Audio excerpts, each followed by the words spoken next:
And I again, I I'm the research person. speaking politics though. He's not out in front speaking politics. Like y'all just say Amber Rose. Who is she? Well, you might want to review his career outside of the NBA, because I have my own opinions about him as an NBA player, but outside of the NBA, I have nothing negative to say about that man and the way he moves and some of the things that he's done for the community. That I think that goes back to Kenny's point. We need to the information's out there. We need to be looking into it. We need to figure out exactly who's moving right, who's doing big things. And you know what? I'm a big proponent of put your money where your mouth is. So I've even donated to that man's cause. Again, like I'm just some random dude on YouTube, but them couple dollars that spread out over, let's call it, 1 million people can go a long way. And I loved your example with Muhammad Ali, and I'd even go so far to say Colin Kaepernick. I have my own uh, uh, objections to some of his stuff, but the knee was a big deal. I think he didn't do. I don't think it was big enough, but it was a big deal, and it got conversation started.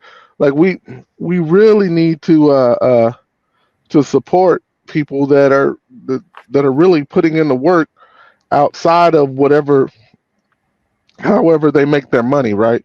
I don't think we put enough support behind those people. I understand we all have our own lives, our daily tasks that we have to go through and get things done in our own lives. But if we're going to be pro community, or if you profess to be pro community or pro black, or you're looking for positive lifts in the community, put your money where your mouth is. I promise you, $1 spread out over 1 million people donate $1. That's $1 million, I'm not and saying that money can be spent very, very well on our community, especially by some of these people really doing big things. And I just don't think we pay enough attention to it. I was gonna say I agree with you about putting your money where your mouth is, but well, not let me say but, and let me say and. I think what could make an even bigger impact, because I'm not saying you don't need money because you do, but human capital, I would say, is more important. So your time, I would say, is even more important. So if you don't have the money, that FaceTime does more, I would think, especially in our community, than the money. We've had money, we've had programs in our neighborhood that money help, for that. But what made the program work wasn't the money, it was the people. And I think a lot of times it's easier to throw money at a problem and not have to deal with the actual footwork that goes into solving the problem. I'll give you the money so you can do the work. But I think as a community, we need both. We really, really do, because there have been a lot of, like, well, when I got out of college, I was working in a youth bureau. Like I know for a fact that that is my calling. My people is my calling, and I have always been involved in things in regards to, like how I said, education. But I specifically, when I lived in New York, I specifically worked in Harlem. When I first moved here, I worked at a predominantly minority school, like those, because I know that that's where I need to be, right? But when I look at opportunities for us to show up for our community or for our kids in the community,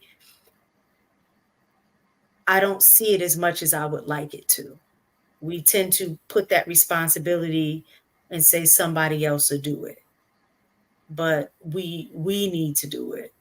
And I struggle with on the one hand understanding our plight, but then on the other hand getting frustrated at how long are we going to let this plight stand in the way of the work that we need to do?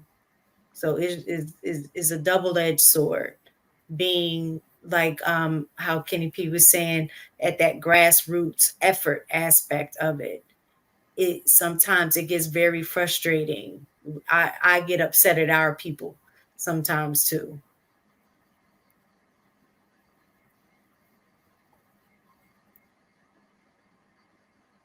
Anybody else wanted to contribute to that conversation? How about you, Miss Shannon? Any parts you'd like to give? I think that y'all did a good job at summing that up. It was real smooth segue. It was because we didn't want to talk about Cardi B. But it'll work. Oh, congratulations on your pregnancy, Cardi B. Well, that's what married people do. They're supposed to marry. Well, it's not like out of order. She got married and had children the way you're supposed to do it. So You're also supposed to stay married, but whatever. Except for what? What did the Bible say? Sexual what? Immorality. But it also says that even in those cases, you're still making a choice to either stay or go. You can, but if it was up to him, he was saying that, I'm saying, but he actually said, hey, if it was up to him, he would be like, no. But he gave you the ability to divorce because of the hardness of heart. That's it. Right. So the first time it happened, she did not divorce. But I'm pretty sure there was a conversation that was had that said, listen, I'm going to forgive you this one time. But if you do it again, and what do? Do it again. Let's do it again. That's the word? That's the words of that song? Let's do it again. Yeah. It's old school. Sidney Poitier, Bill Cosby. Yeah. So you got to be mindful when you start Bible thumping, because you could easily say that, and then you could also point out kings that had wives and concubines, and that's not there's no reference in the Bible of marriage. You did know that, right? You said what now? There's no reference of marriage in the Bible. You know that, right? Just union. So union, but there is obey the law of the land, right? Depending on who's in power. Name a king that had wives and concubines. What's a concubine? No, people did have those. He didn't say that was correct, right? Correct me if I'm wrong. People did have. There was a lot of things that went on in the Bible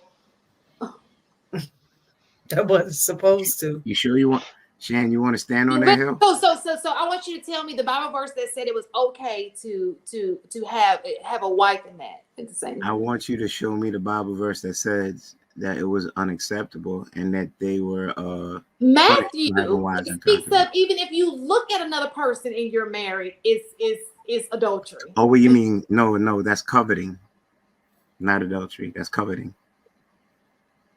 So it doesn't say that though. She's referencing what Jesus said, that if you look down on a woman lustfully, you have committed adultery in your heart. That's what she's referencing. But they actually changed that. Adultery is that of the heart. That's speaking poetically, but that act is called coveting, if you look it up.